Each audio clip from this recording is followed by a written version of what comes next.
बिस्मिल्लाहिर्रहमानिर्रहीम अस्सलाम वालेकुम। Welcome back to CSS next. जैसा कि हमने FPSC लेक्चर सीरीज़ शुरू की हुई थी, तो आज हमारा उसमें लेक्चर 2 है। तो चलिए शुरू करते हैं। शुरू करने से पहले मैं आप सबसे रिक्वेस्ट करूंगा, अगर आप हमारे चैनल पर नए हैं तो काइंडली हमारे चैनल को सब्सक्राइब कर लें, हमारी वीडियोज़ को लाइक करें, ज़्यादा से ज़्यादा शेयर करें। हमारे पास है क्वेश्चन 20 तक हम कर चुके हैं पिछली वीडियो में। अगर आपने वो नहीं देखी तो मैं लिंक जो है वो डिस्क्रिप्शन में डाल दूंगा, तो देख लीजिएगा। कंसीडर द फॉलोइंग स्टेटमेंट, आपने नीचे वाली स्टेटमेंट को गौर से पढ़ना है। Work is not done when, कब जो है वर्क डन नहीं होगा। सबसे पहले तो हमें पता होना चाहिए कि वर्क डन कब होता है या वर्क डन का फार्मूला क्या है। तो W is equal to F.D। ठीक है, इसको फर्दर एक्सप्लेन करूंगा तो W is equal to FD cos theta हो जाएगा। ठीक है, अब ये कॉस थीटा हो गया आपके पास यहाँ पे। अब यहाँ पर एक मज़े की बात है, और वो बात ये है कि आपको पता होना चाहिए कि कॉस 90 जो है वो होता है 0 के बराबर, और कॉस 0 है वो होता है आपके पास 1 के बराबर। ठीक है, तो जब आपका परपेंडिकुलर बन रहा होगा फोर्स और डिस्प्लेसमेंट का एंगल, तो आपके पास जो है वो वर्क डन 0 हो जाएगा। अब हम पढ़ते हैं। अब man is walking on a horizontal road. ठीक है, आपके पास ये है। तो देखें इस कंडीशन में क्या है। इस कंडीशन में ये है कि ये बंदा खड़ा हुआ है। ठीक है, तो आपका जो है लेग्स हैं वो फोर्स लगा रही है नीचे की तरफ। ठीक है, और वो मूव कर रहा है इस तरफ। तो एंगल कितना बना 90 डिग्री का, तो वर्क डन क्या हो जाएगा 0 हो जाएगा। तो एक ऑप्शन ये ठीक हो जाएगा, क्योंकि हमने बताना है कि नॉट डन, वर्क कहाँ पे डन नहीं हुआ। दूसरा ऑप्शन है a man is climbing up a hill. ठीक है, तो यहाँ पे वर्क डन हो रहा है। कैसे कि फोर्स भी ऊपर लगा रहा है और जो है मूव भी ऊपर कर रहा है।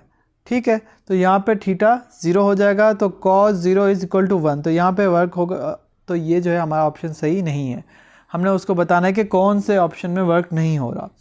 A man with a load on his head is walking on the horizontal road. ठीक है, अब आपके पास हॉरिजेंटल रोड है।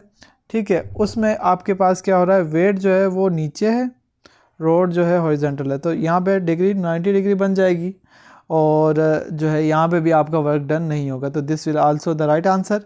फिर है moon is revolving round the sun. तो यहाँ पे क्या होता है, तो यहाँ पे जो है एक मज़े की बात है कि जब भी आपके पास जो रिवॉल्विंग फोर्स लग रही हो ना, तो यहाँ पे टेंजेंट बनता रहता है। टेंजेंट तो जो एंगल होता है वो 90 डिग्री का बनता रहता है। तो कोस 90 हमारे पास 0 होता है, तो यहाँ पे भी वर्क डन नहीं होगा। तो right option will be 1, 3 and 4, इन पे वर्क डन नहीं होगा। ठीक है, नेक्स्ट है हमारे पास क्वेश्चन नंबर 22।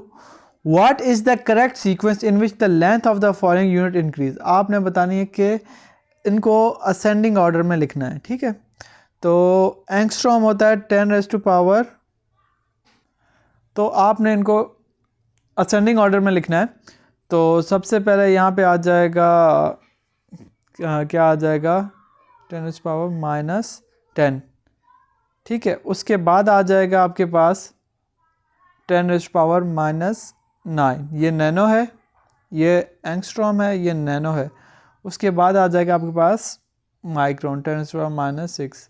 तो जैसे जैसे आप नेगेटिव वैल्यू में आपकी रकम छोटी होती जाएगी, तो दरअसल वो रकम इंक्रीज़ होती जाएगी, उसकी वैल्यू ज़्यादा होती जाएगी। नेक्स्ट क्वेश्चन है हमारे पास, the position time graph for a motion of a body is given below. मतलब इस तरह का एक ग्राफ है, यहाँ पे आपके पास पोजीशन है, यहाँ पे आपके पास टाइम है। ठीक है, तो आपकी जो है पोजीशन में the graph describe in text shows 0 change in position, मतलब कि आपकी पोजीशन इस तरफ जाती ही नहीं है, मूव करती ही नहीं है। ठीक है, तो ये मूव नहीं कर रही, तो आप 0 पोजीशन पे हैं, मीन पोजीशन पे हैं। ठीक है, विथ टाइम बढ़ रहा है लेकिन आप जो है अपनी पोजीशन से मूव नहीं कर रहे। तो क्या होगा, पॉजिटिव एक्सेलरेशन, नेगेटिव एक्सेलरेशन या zero acceleration. Zero acceleration is right answer. But कैसे है इसके लिए आपको मैं बताता हूँ। सबसे पहले आपको पता होना चाहिए एक्सेलरेशन क्या होता है। Acceleration is equal to rate of change of velocity by time, ठीक है। और वेलोसिटी क्या होती है? Velocity is equal to displacement by time, ठीक है। तो जब आपके पास डिस्प्लेसमेंट ज़ीरो होगी तो आपके पास चेंज ज़ीरो होगा, तो एक्सेलरेशन आपके पास क्या हो जाएगा? ज़ीरो हो जाएगा। तो zero acceleration would be right answer, ठीक है। नेक्स्ट क्वेश्चन की तरफ चलते हैं and that is a ball is dropped from a satellite revolving around the earth at a height बता दी है और बॉल जो है वो ऊपर से ड्रॉप हुआ है। द बॉल विल, तो बॉल के साथ क्या होगा? Continue to move with same speed along a straight line tangential to the satellite, ये नहीं होगा। Fall down to the earth gradually, ये भी नहीं होगा। गो फार अवे इन स्पेस, ये भी नहीं होगा। Continue to move with the same speed along the original orbit of the satellite, ये सही है। और ये क्यों होगा? ये न्यूटन फर्स्ट लॉ के मुताबिक होगा, ठीक है। नेक्स्ट क्वेश्चन की तरफ चलते हैं and that is question number 25। Consider the following statement, आपको गिवन स्टेटमेंट कंसीडर करनी है, माइंड में रखनी है। A light and heavy body having equal momentum have equal kinetic energy, एक बात ये बताई है। दूसरी बताई है कि the total energy of a body in motion is equal to the work it can do in the being brought to rest. तीसरी लाइन उन्होंने बताई है, तीसरा पॉइंट है a body can not have momentum when it's energy is zero. Which of the following statement is correct, तो कौन सी statement correct है? तो इसमें जो करेक्ट ऑप्शन है वो है हमारे पास B and C, both two and B. और ए यानी कि वन ऑप्शन क्यों गलत है कि अब बॉडी है लाइट है एक बॉडी और एक हैवी बॉडी है, तो मोमेंटम का फार्मूला होता है P is equal to mv, ठीक है। जब मैस ज़्यादा होगा तो उसका मोमेंटम भी ज़्यादा होगा, जब मैस कम होगा तो उसका मोमेंटम भी कम होगा, तो इस वजह से ये गलत है, बाकी दोनों ऑप्शन सही हैं। नेक्स्ट है हमारे पास a car is moving on a circular path on a turn, मतलब कि एक कार मूव कर रही है सर्कुलर पाथ पे और टर्न पे क्या होता है? If R1 and R2 to be the reaction of the inner and outer wheels respectively, then R1 और R2 जो है रिएक्शन है इनर और आउटर व्हील्स का। R1 इनर है और R2 जो है वो आउटर व्हील है, तो R1 जो है वो कम होगा और R2 ज़्यादा होगा, ठीक है। नेक्स्ट है meson was discovered by, meson जो है ये किसने डिस्कवर किया था? तो that was Yukawa, Yukawa is right answer. Next है हमारे पास natural radio activity was discovered by, natural radio activity Becquerel ने डिस्कवर की थी, ठीक है। नेक्स्ट क्वेश्चन है if an apple is release from an orbiting spaceship it will, अगर एक एप्पल को फेंका गया है एक ऑर्बिटिंग स्पेसशिप के साथ तो क्या होगा? Fall toward earth, move at a lower speed, या D option move at higher speed. तो right answer is move along with the spaceship at the same speed. जिस तरह का ऊपर एमसीक्यूज था वैसा ही ये एमसीक्यूज है, तो यहाँ पे this one is right answer. Next move करते हैं नेक्स्ट क्वेश्चन की तरफ and that is 30। Which of the following is not a scalar quantity, scalar quantity और वेक्टर क्वांटिटीज़ का फ़र्क आपको पता होना चाहिए। स्केलर क्वांटिटीज़ वो क्वांटिटीज़ होती हैं जिनमें आपको कंप्लीट डिस्क्रिप्शन के लिए आपको डायरेक्शन की ज़रूरत नहीं होती, और वेक्टर क्वांटिटीज़ वो होती हैं जिनमें आपको डायरेक्शन की ज़रूरत होती है, ठीक है। अब लेट्स से कि मैं आपको सिंपल सी एग्जांपल देता हूँ। Force is a vector quantity क्योंकि उसमें मैग्नीट्यूड और डायरेक्शन दोनों की ज़रूरत होती है।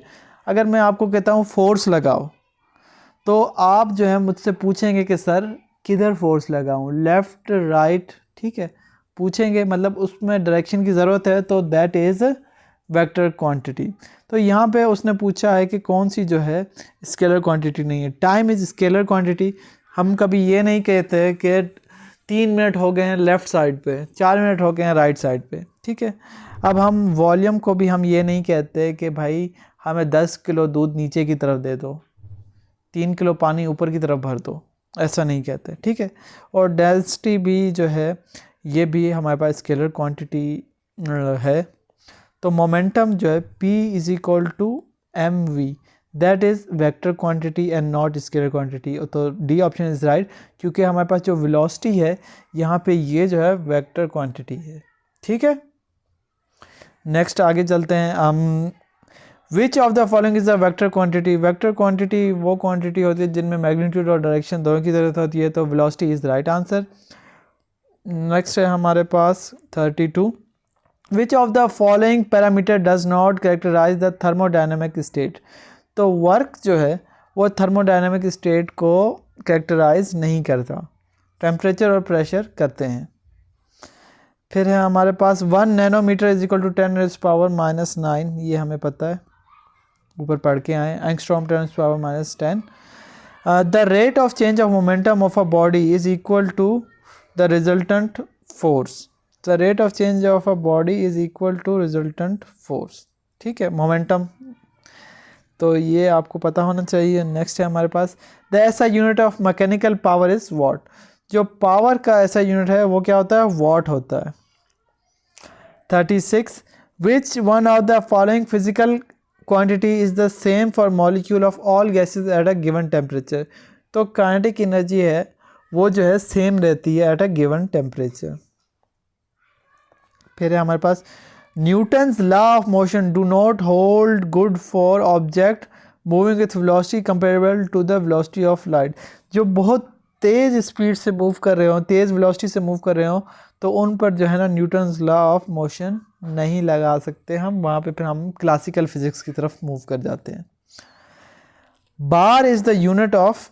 तो बार जो है आपके पास प्रेशर का यूनिट है, ठीक है। फोर्स का होता है न्यूटन, एनर्जी का होता है जाउल, और फ्रीक्वेंसी का होता है हर्ट्ज, ठीक है। ये भी आपको साथ में एडिशनली पता होने चाहिए।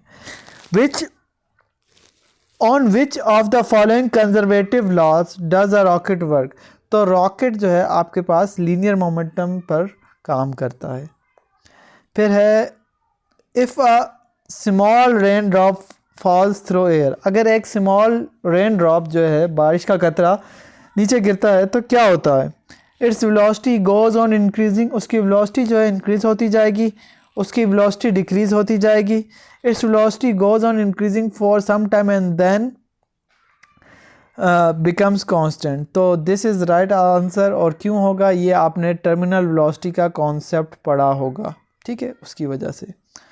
तो आज के लिए इतना ही, नेक्स्ट कंटिन्यू करेंगे नेक्स्ट वीडियो में। होपफुली आपको वीडियो समझ आ गई होगी। अगर वीडियो पसंद आती है तो इसको लाइक करें, ज़्यादा से ज़्यादा शेयर करें।